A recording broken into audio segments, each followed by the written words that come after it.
तिलचोत माता की कहानी। तिलचोत माता गणेश जी की जय।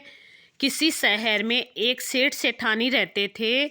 उनके कोई भी संतान नहीं थी, इससे दोनों जने दुखी रहते थे। एक बार सेठानी ने पड़ोस की स्त्रियों को तिलचोत का व्रत करते हुए देखा तो पूछा, आप किस व्रत को कर रहे हैं, इसके करने से क्या लाभ होता है। तो औरतें बोली, यह चौथ माता का व्रत है, इसके करने से धन वैभव पुत्र सुहाग आदि सब कुछ प्राप्त होता है, घर में सुख शांति का वास होता है। तब सेठानी बोली कि यदि मेरे पुत्र हो जाए तो मैं चौथ माता का व्रत करके 1.25 किलो का तिलकुट्टा चढ़ाऊंगी। बाद में वह गर्भवती हो गई, तब भी भोग नहीं लगाया और चौथ माता से बोली, हे चौथ माता, यदि मेरे पुत्र हो जाए तो मैं 2.5 किलो का तिलकुट्टा चढ़ाऊंगी। गौरी पुत्र गणेश व चौथ माता की कृपा से उसको पुत्र रत्न की प्राप्ति हुई, पर उसने तिल कुट्टे का भोग नहीं लगाया।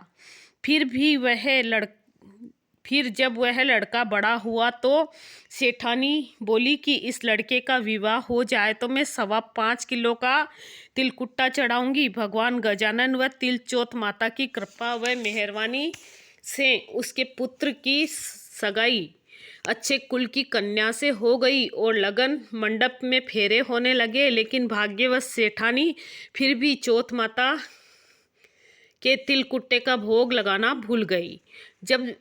तब चौथ माता व गणेश जी उस पर कुपित हो गए, गुस्सा हो गए। अभी फेरों के वक्त में 3 ही फेरे हुए थे कि चौथ माता अपना कोप दिखाती हुई आई। वह दूल्हे राजा का अपहरण करके ले गई और गांव के बाहर पीपल के पेड़ पर छिपा दिया। जब लोग अचंभे में रह गए कि एकाएक दूल्हा कहाँ गायब हो गया, कहाँ चला गया। कुछ दिन बाद वह लड़की गणगौर पूजने के लिए जाते हुए उस पेड़ के पास से निकली तो पेड़ पर से दूल्हा बना हुआ लड़का बोला, आओ आओ मेरी अर्धव्याही नार आओ। तो वह भागी हुई अपने घर गई और अपनी माता को सब घटना कह सुनाई।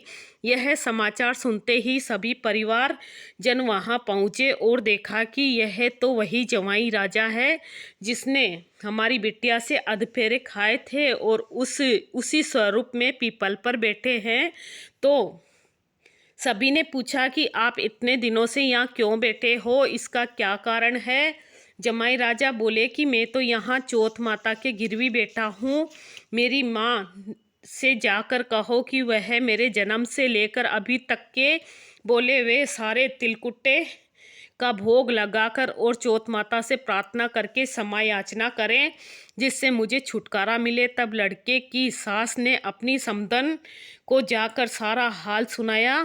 तब तो दोनों समधनों में ने सवा मन का तिलकुट्टा गणपति भगवान और चौथ माता का पूजन करके भोग अर्पण करके क्षमा याचना की। तो चौथ माता ने प्रसन्न होकर दूल्हे राजा को वहां से लाकर बैठा दिया। वहां वर वधू के 7 फेरे पूरे हुए और वर वधू सकुशल अपने घर के लिए विदा हुए। चौथ माता की कृपा से दोनों परिवारों में खुशहाली हुई। हे चौथ माता, जैसा उस लड़के के साथ हुआ वैसा किसी के साथ मत करना और कोई भी नर नारी भगवान के प्रसाद और चढ़ाना कभी न भूलें। गणेश भगवान व तिलचोत माता की जय। तिलचोत माता की जय।